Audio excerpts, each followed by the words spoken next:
If I could go back in time and tell my younger self just one thing, it would be this. You cannot connect the dots looking forward. You can only connect them looking backwards. So you have to trust that the dots will somehow connect in the future. And that will give you the confidence to follow your heart. I remember the first time that I heard this quote by Steve Jobs about 5, 6, 7 years ago, I forget, because it totally described exactly how I felt every time that I start something new, completely lost, uncertain, unsure if I'm doing the right thing. But when I heard that quote, I started to look back and it all made sense. And that's exactly why waiting until you feel ready is just a trap, because we never feel 100% ready, but we are actually more ready than we think. I'm going to give you a couple of very concrete exercises that you can do today to get you started. So stick with me here. Every time I started before being ready is when I made the best decisions in my life. Every single time. And to prove that, I want to show you how the dots connected in my own life in ways that I never expected. And that's not because my journey is the absolute most interesting journey you'll ever hear of, but that's the one I know best, and I've taken the time to reflect on it.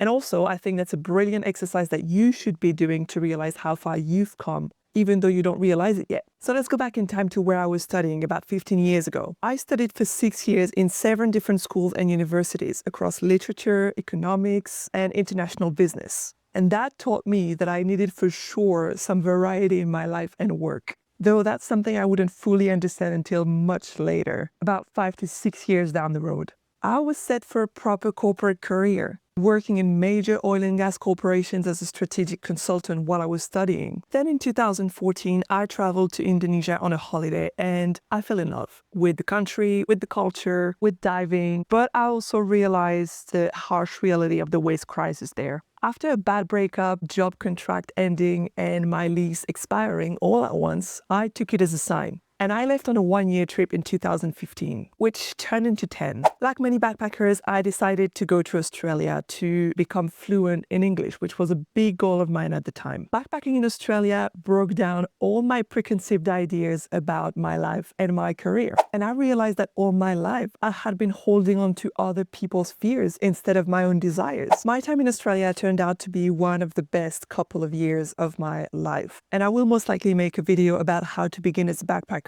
based on my experience there. So when I do, make sure to check it out. I worked at farms and factories, at jobs that were more valuable to me than any corporate role because it taught me about real-world resilience. But I still had something to prove. People had told me that I was throwing away my career and my life, and honestly, I still thought so myself. So I went to New Zealand, and within a week, I landed another strategic consulting job at one of the global top firms. How proud was I? Not only did I get myself another skilled job that my master's degree had prepared me for, but it was on the opposite side of the world as well, in an English-speaking country. My skills were finally being recognized, right? Except I hated it again.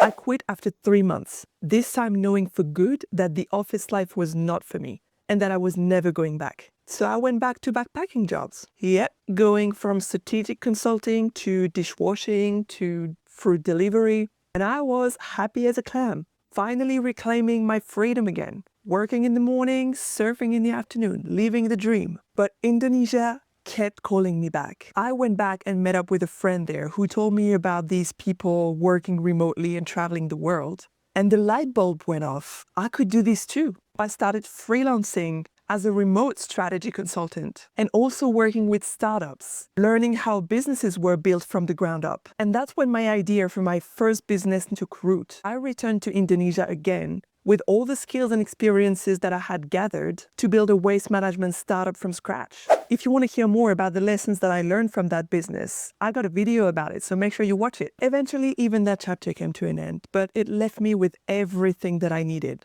Resilience, resourcefulness, and the knowledge that every experience, no matter how small, had led me here. Fast forward a few more remote freelancing jobs, and here I am starting something completely new to me again, but with the absolute confidence that persistence, resilience, showing up, and hard work will pay off. So if you're sitting there thinking, I don't have enough experience, or I'm not ready yet, trust me, you're more ready than you think. All the skills, lessons, and struggles you faced, they're leading you somewhere. Make sure that you do the same exercise that I just did and connect the dots from your past to realize how far you've come already. Waiting until you're ready is just an excuse. It's a way to protect yourself from risking failure. So instead of waiting, let's get into some specifics. Here are some things that you can do today.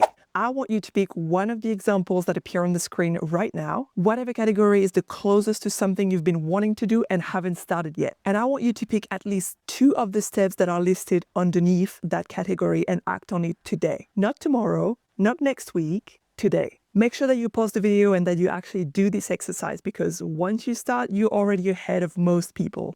And you'll be surprised how quickly things start falling into place. If there's one thing that I've learned, is that you can't wait for confidence to show up. You have to build it by showing up again and again, because one day you will realize how far you've come. And something else that I've realized is that fears never go away. They just change shape.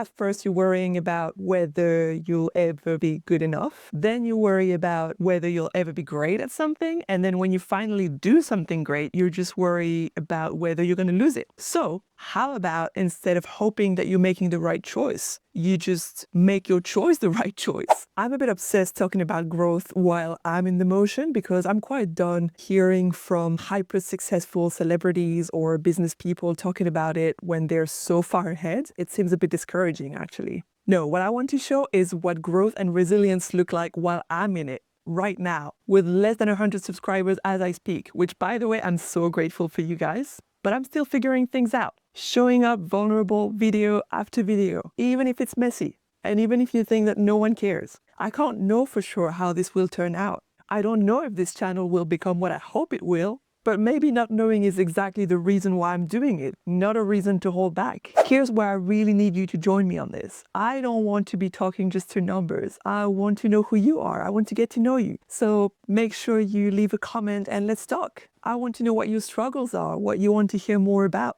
I keep saying it video after video and it's not happening yet, but it's okay. Like I said, perseverance is key. So it's going to happen eventually. But let's make sure that we build this community together and exchange down the line. Make sure you show your support and love if you like this video. Don't forget to hit the subscribe button and give me a thumb up. As always, keep going.